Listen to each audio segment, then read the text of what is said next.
Human Resources, Finance, and Property Committee to order. First item is Pledge of Allegiance. Please rise. I pledge allegiance to the flag of the United States of America and to the republic for which it stands, one nation, under God, indivisible, with liberty and justice for all. All right, a quorum is present, either here or remote. We will go on to public comment. Does anybody wish to make a public comment? I have not received any requests. We will move on then to the approval of the minutes from the August 9th meeting. What are your wishes? Moved by Supervisor Lemmer to approve. Is there a second? Second by Chair Gibbs. Any discussion? If not, all those in favor will signify by saying aye. Aye. Aye. Opposed, no. That motion carries. You heard Supervisor Zhang in the background, and he is present. So we will then move on to item 6A1, which is the claims disallowance. Mary Jo, or who's going to lead this discussion? I can.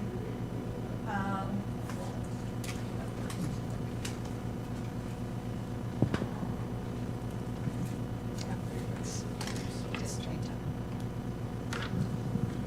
to- This was a claim filed on June 14th of 2023 with, or that was the data loss, sorry. Data loss was June 14th, 2023, and the claim was filed on July 19th of 2023. This is an individual who claims that her windshield was damaged from a rock thrown from a highway construction vehicle. And through further investigation, it was found that it was through a construction zone, and there were several construction haulers in the area, so no definitive proof that it was from a county highway truck. Therefore, WMIC, our liability insurer, has recommended disallowance of the claim. Are there any questions relative to this claim? If not, what are the wishes of the committee? Chair Gibbs.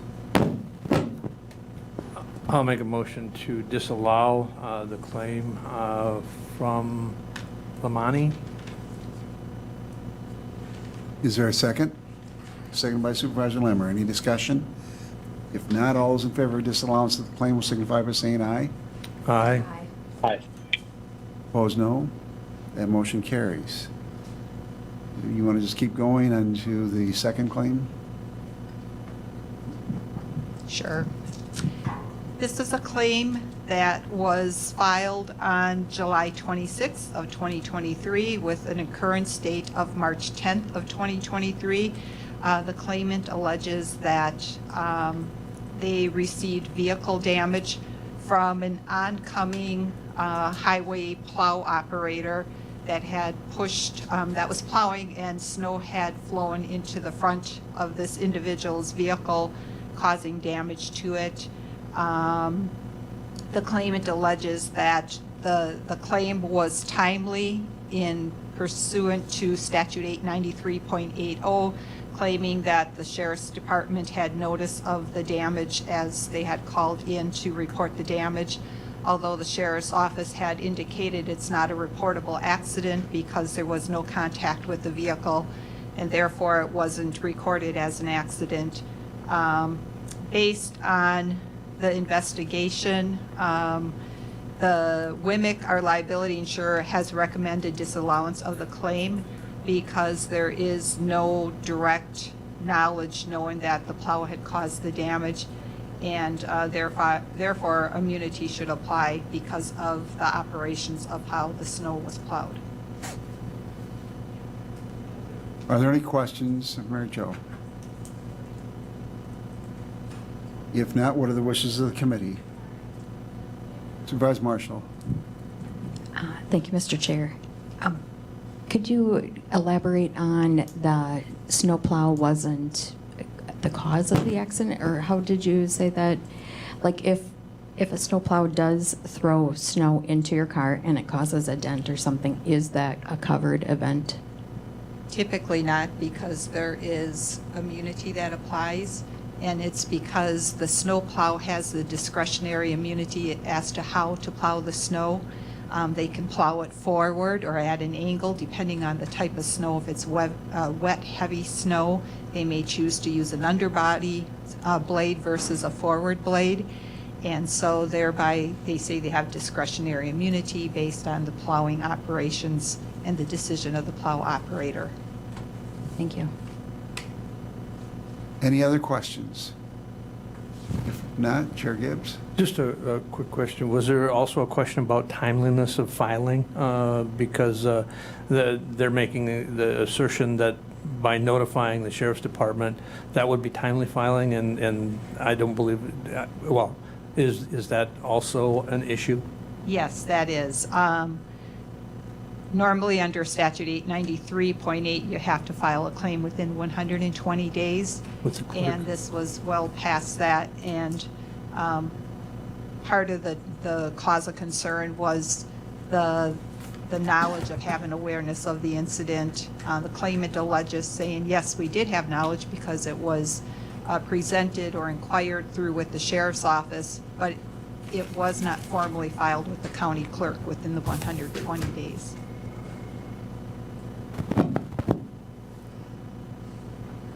Any other questions? Again, what are your wishes? Chair Gibbs? Make a motion to disapprove the claim by Messenberg. Is there a second? Second by Supervisor Marshall. Any discussion? If not, all those in favor of disallowance of the claim will signify by saying aye. Aye. Aye. Opposed, no. That motion carries. I should say disapproval. All right.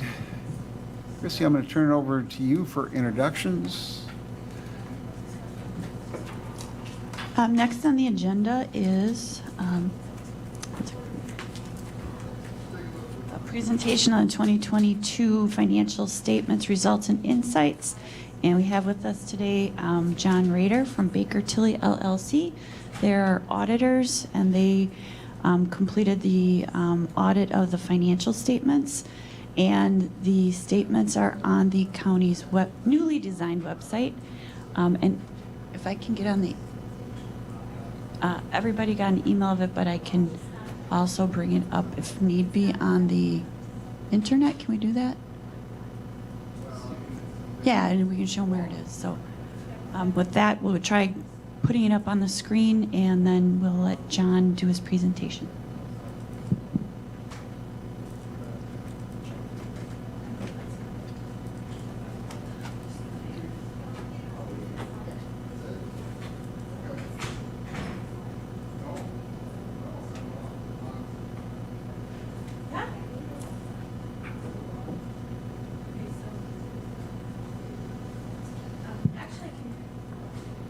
I can show you guys, show everyone where it is on the new website. So you go into About Us, Finance, this is all new. And then, and I think you're doing the insights, reporting and insights. I am. I'm going to start with the focus on the financial highlights. I don't know if that got posted to your website. Would it be easier if you came up here and sort of drove the Yeah. presentation? I'd be glad to. Yeah. I think you emailed that out to the committee members earlier tonight. I do have some paper copies of the highlights here. Okay. That we didn't put on the website, so I do apologize. So you can do the paper copies, and we can get that out to everybody. There's paper copies right there if anybody would like one. Should I bring the microphone up, or no? It's not necessary? Yes, please. Yes. Yep. Okay, thank you. You need to use the microphone. Yeah. Okay. Just Up This, here? either one, Okay, whichever one you're more comfortable with. that's fine. I can stand right there.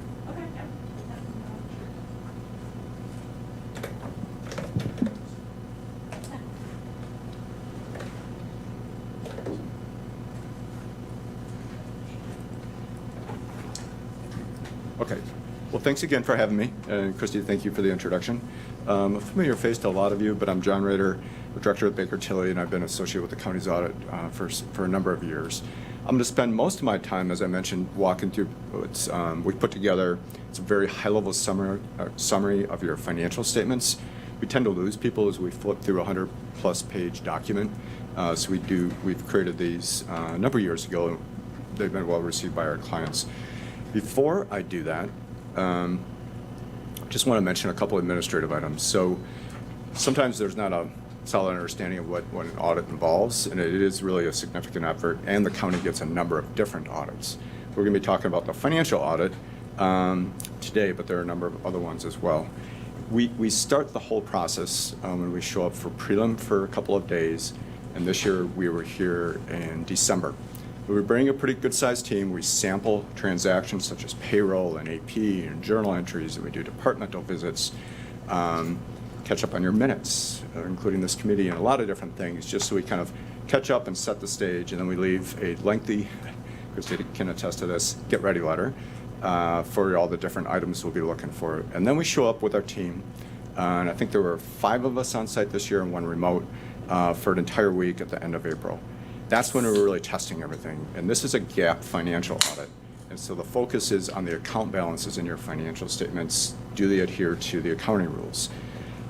We worked through everything during that week that was prepared for us, and there are a number of items that were still open. And so for the next couple months after that, the county was able to complete those, and we found time to audit them. We worked through those. So then we got to the middle of July, and there's a big accounting rule that was effective for all governments throughout the U.S. as well as companies, and it's regarding leases. And for governments, it's the county rule is GASB 87, and it's regarding both lessor situations, which is very common, we found, and lessee situations, which is not as common because of the materiality that we're talking about for this. So the county contracted with a vendor and did the analysis of the various agreements that were submitted to them, like I said, in mid-July. Then we got that, and we quickly audited it, pulled together the financials, and submitted finals on July 31st, because there's a critical deadline of that date that has to, the financials, along with the state report, gets submitted to the Department of Revenue, along with the reconciliation that's called Tax 16. So the county completed all that on July 31st, very similar date to the prior year, within a few days. The other audits that we do than the financial audit that I mentioned was a single audit. And a single audit is an audit of your federal award programs. And the state of Wisconsin also requires a state single audit, which is somewhat unique. Only a few states in the country have this requirement. And so we audit a lot of different award programs at the county, and that was completed just last month, actually earlier this month. And that's being wrapped up right now and will be issued by the end of September. The third audit we do is of the joint operation of the Central Wisconsin Airport. The FAA requires an audit of the passenger facility charge. It's a small fee that's tacked onto every ticket that everybody buys, and every time a plane lands there, the airport collects that fee.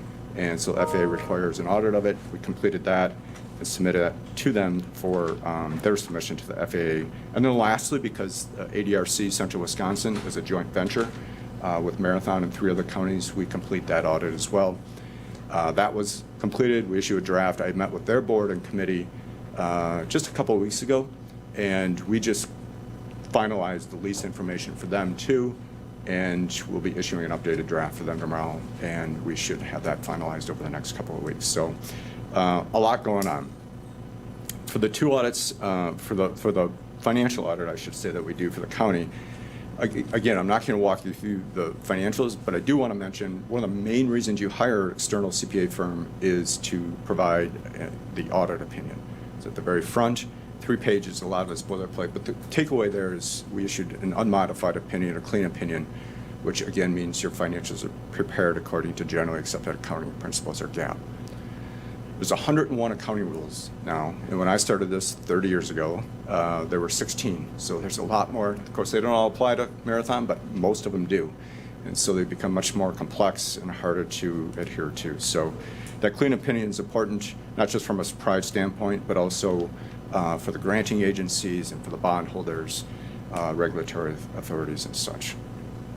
All right, so I'm going to walk through the highlights. Christy, it's probably not accessible on the overhead, but do people have it otherwise? Yeah. Thank you.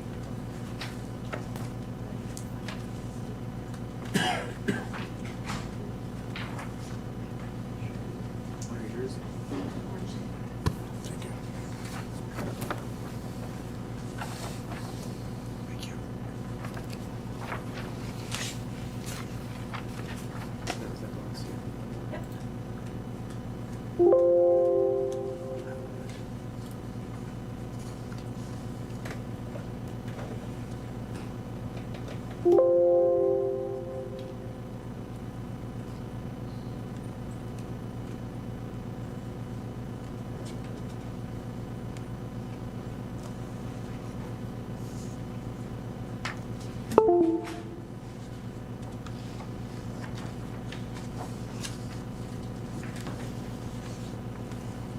I see a lot of you have the paper copies, so I think I'll proceed.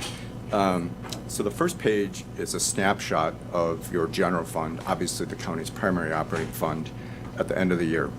And when I say snapshot, it's really taking a look at the fund balance amounts. So in governmental fund balance reporting, GASB 54, another one of these rules, says you can have up to 5 different categories. And the county has amounts that are specified or categorized within 4 of these. So I'm going to start at the bottom. $3 million. That's that light blue. That's 2022. The black is last year. Non-spendable is exactly like it sounds, and the bulk of that, $3,025,000, $3,015,000 of it is the non-county portion of the delinquent property taxes. By statute, you have to assume those, pursue collection efforts, and because of the long-term nature of those as a receivable, you get reported as non-spendable. Then working up, restricted is 1.4, very, very close to last year, not much change. Those are also statutorily restricted, but it's not because of the collectability or anything. It's because of the external restrictions. And those are for the UW dorm maintenance, which has been intact there for many, many years, land records, and jail assessments. The specific amounts are in the footnotes of the financial statements. Please. Later in the meeting, we're going to talk about the funding of the CIP. So you'll see that the unassigned portion is a portion of what we're looking at for that funding when we go to 2024. And just keep that in mind. So later in the meeting, you'll go, oh yeah, that was that blue part we were talking about before. Thank you. And then nothing committed and assigned is, I believe, done by this committee. And that is made up of the amounts, again, that have been there for a number of years, but for the ATC line for conservation. The bulk of that, though, of the 11.3, 9.2 of it is for the budget that you're operating in right now. The intention is to spend down fund balance the way you got to the balanced budget of applying funds in the assigned category. And then $887,000 is for compensated absences. Those are accrued benefits that you've set aside for as a funding mechanism. Everything else ends up in the unassigned. So you can see that's down to $32.3 million from $34 million. So it went down 1.7. Overall, the fund balance in your general fund went down 3.8. And you can see that in the very middle of this, a very high-level income statement of how that 3.8 was derived. So the first thing I want to point out is last year when we were meeting, I mentioned that you had an amount in assigned fund balance, and that was approximately $10 million that you had planned to spend down fund balance. So you ended up spending down 3.8. So depending on how you look at it, it didn't end up quite to expectations. Didn't spend it down quite as much. But your revenues came in under $10.1 million compared to the final budget. Sales tax, all the counties that I audit were over this year. In Marathon's no exception. You were about $2 million over your budget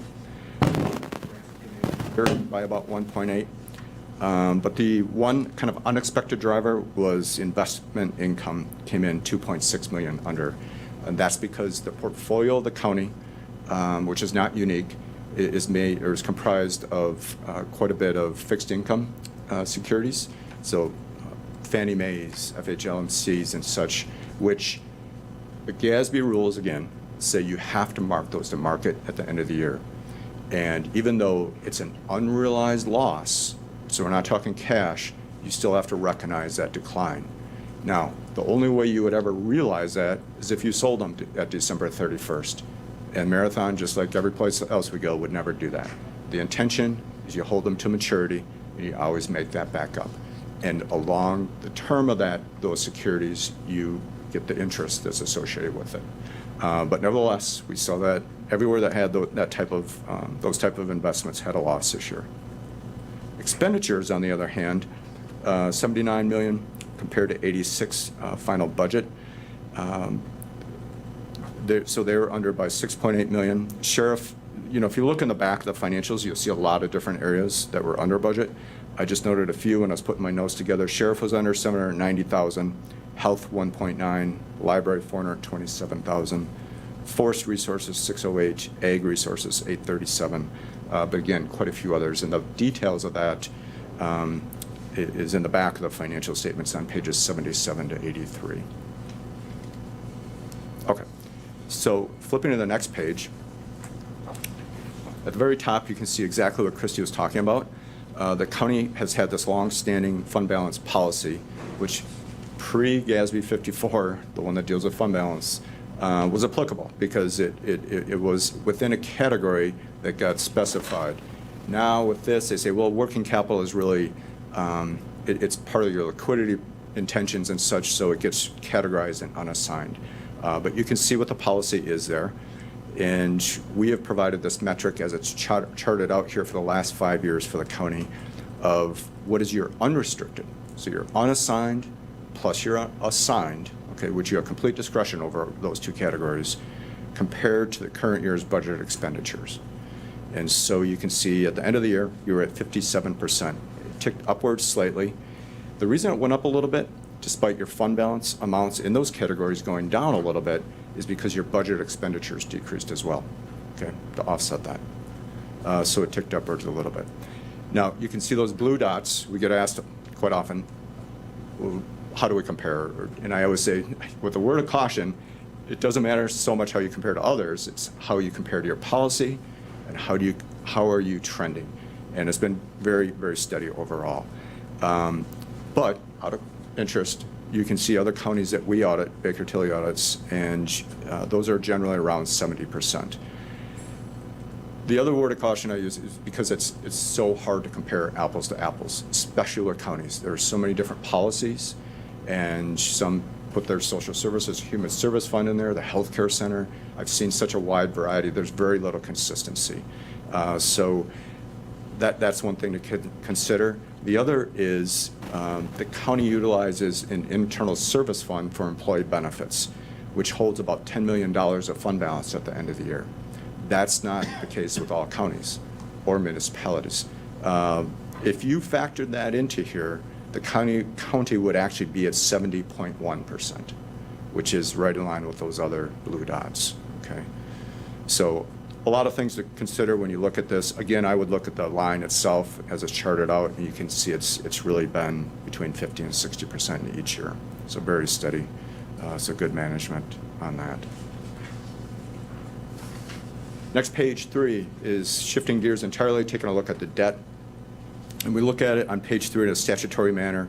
All governments are limited to 5% of the equalized value. You can see at the end of the year, $713 million, so that's up about 11.7%, nice growth compared to the prior year. That's measured at the beginning of the year. That's the most recent data we have when we put that together. And we compare that to the GO debt at the end of the year, and this includes airport, $104 million. So at the very top, you can see the county is utilizing 15% of the debt capacity. It was 10% last year, so it's been going up. And it's been going up because of the issuance of the bonds for the improvements, primarily over at the North Central. In the current year, the county issued $43.1 million. you paid down 3.6. I do want to add that that $104 million that is outstanding at the end of the year, some of that's airport, like I said, 3.1.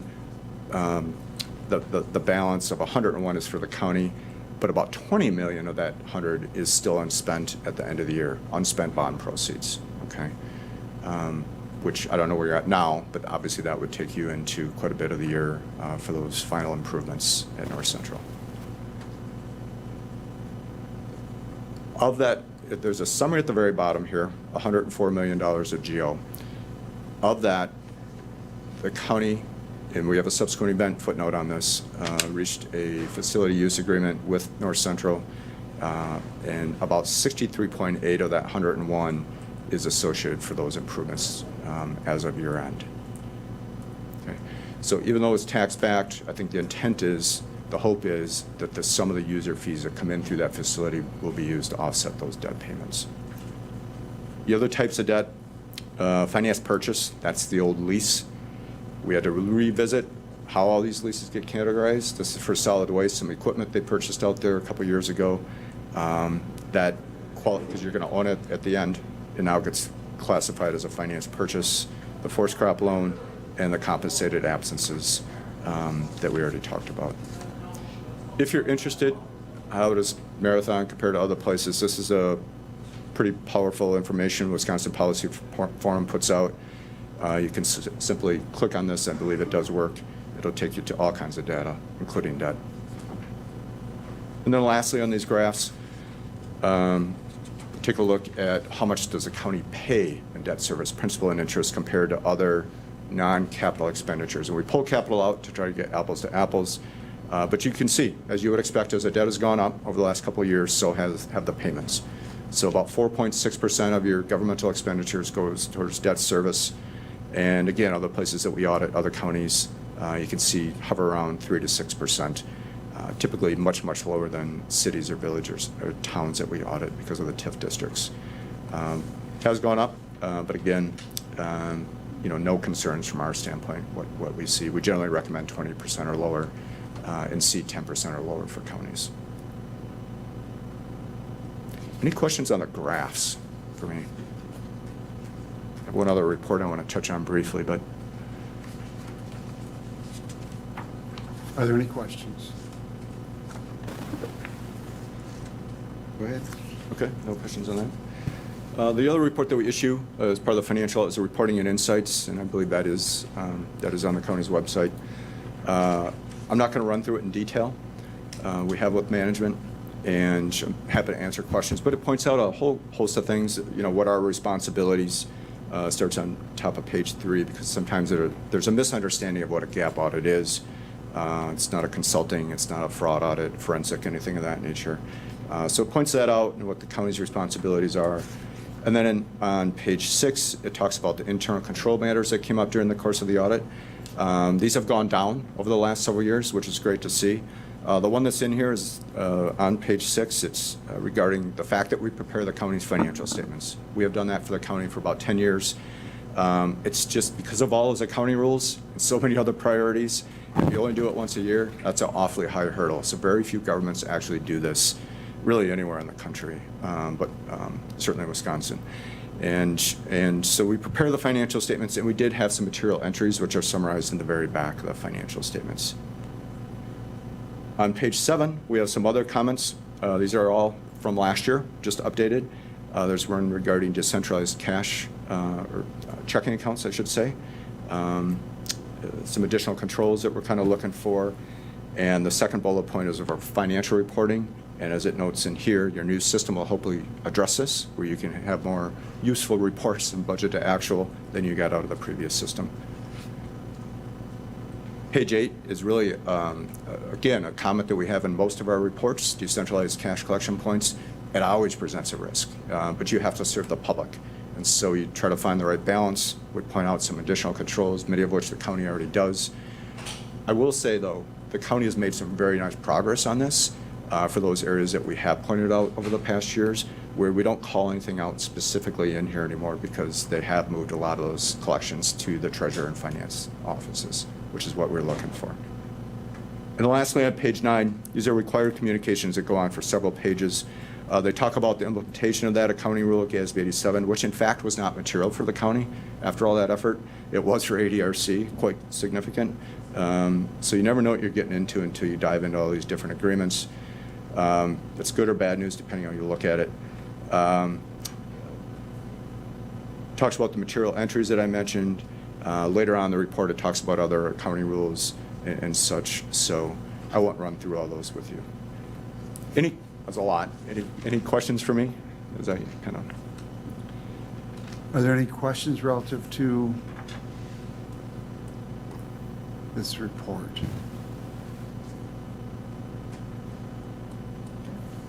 Keep going. That's all I had. So thank you for having me. I appreciate it. Thanks for having us as your auditors. I'm sure we are there. So to sum it up, at the end of the year, our financial position, our fund balance was, well, down? So your overall fund balance is down. That is correct. Because of a $3 million loss, but not down nearly as much as you anticipated.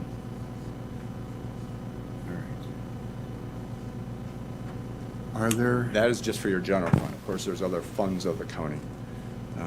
But overall, the county is in good financial shape and has been for a number of years.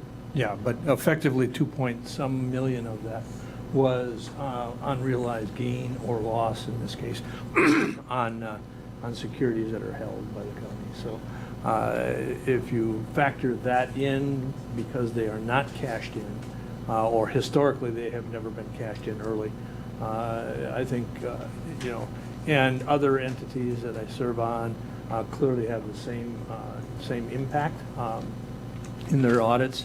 But if historic is any indication of where the county goes, that 2.6 will be realized back as income, and some of it will be actually picked up as income at a future point. That is correct, as a gain. so I think one of the concerns that members of the county board have expressed is that whole issue of year-to-date expenditures. And I know that there were concerns over the Kayenta system, but based on your experience with other counties, I don't know if any of them use Workday and others. How should we be, or what should we be expecting in the future based upon your experience as an auditor and reviewing other counties' operations? So I can't speak to Workday specifically because I don't have, actually, I pulled all of my Wisconsin colleagues, and we're not familiar with any other places. I think Eau Claire perhaps had the city or the county, maybe? Sure. I'm not sure. Technical colleges and maybe Eau Claire. Okay. And the state of Wisconsin is in the process as well. So I can't speak to it specifically, but regardless, what we're really looking for is that there's ideally a monthly monitoring of budget to actual reports, revenues, expenditures, that is generated from the system versus then put into Excel or something like that. Just reviewing that, and we're just looking for a high level, do things look reasonable? Are there questions? Are we trending in the direction we want to be? Realizing the flow of funds in government is very uneven. I've had some governments try to adopt, well, we get taxes in at these different times of years, let's try to accrue at 1/12. I would advise against that. I think it becomes overly burdensome for finance. And I don't know, if you really understand how governments operate, you're going to realize you're going to get paid all those taxes. You're going to get the grants, substantially for what you anticipate. It's the other kind of charges for services and fines and things, investment income, that you'll get a better sense of. So just, again, a high-level analysis and questions to be asked if necessary. Are there Great question. any other questions of John?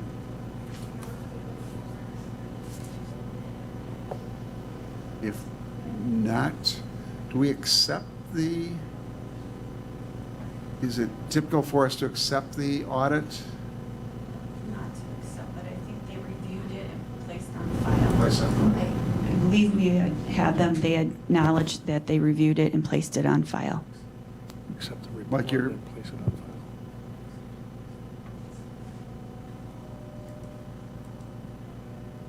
I think I'm combing my brain. I think the language accepting the report and placing it on file is something that rings true to me, so I think that would be an appropriate action. All right. Are there any other questions or motions from the committee?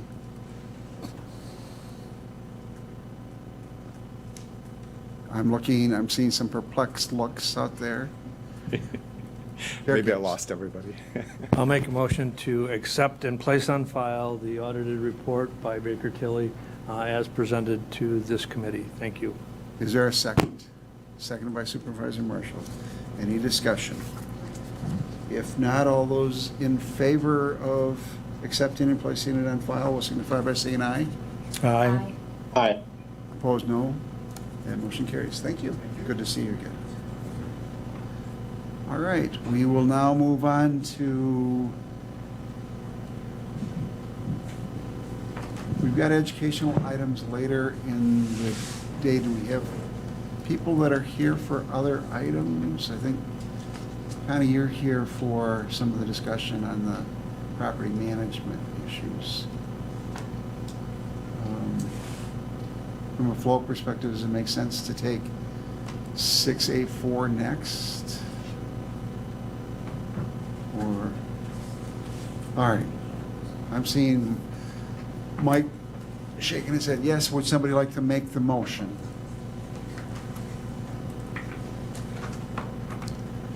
Chair Gibbs. Mr. Chairman, I'll make a motion to go into closed session, roll call vote suggested pursuant to Wisconsin statute 9.85, parent 1, parent E, for the purposes of deliberating or negotiating the purchasing of public properties, the investing of public funds, the conducting other specified public business whenever competitive or bargaining reasons require a closed session, to wit, a consideration of health care delivery models. Is there a second? Any discussion on the motion? It was seconded by Supervisor Limmer. Any discussion? If not, the clerk will call the roll. Robinson, Aye. Gibbs, Aye. Marshall, Aye. Lemmer, Zhang. Aye.